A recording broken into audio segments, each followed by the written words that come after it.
Good morning. কেমন আছো তোমরা সবাই? আমি খুব ভালো আছি।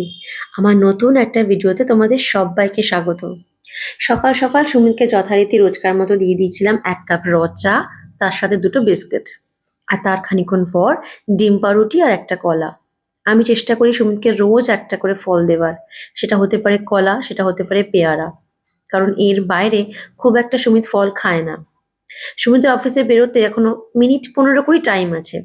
ভাবলাম এই গরমে অফিসে বেরোনোর আগে যদি ওকে একটু দইয়ের ঘোল বানিয়ে দেওয়া যায় তাহলে কিন্তু মন্দ হয় না। তাই আমার কাছে একটা ছোট দইয়ের প্যাকেট কেনা ছিল। আর বিশেষ কোনো আয়োজন তো এর জন্য করতে হয় না। লাগে একটু পরিমাণ মতো চিনি, স্বাদ মতো নুন, আর আমি ২ রকম লেবু আজকে ইউজ করেছি। স্বাদের জন্য দিয়েছি পাতিলেবু, আর সুন্দর একটা গন্ধের জন্য দিয়েছিলাম ১ টুকরো গন্ধরাজ লেবু। তোমরা চাইলে এর মধ্যে কিন্তু গন্ধরাজ লেবু পাতা সেটাকেও মিক্সড করে দিতে পারো। খুব ভালো লাগবে খেতে। তবে পাতা যেহেতু আমার কাছে অ্যাভেলেবেল ছিল না, আমি গন্ধরাজ লেবুটাই দিয়েছি। গরমে এর থেকে ভালো আর কি হয় বলো তো?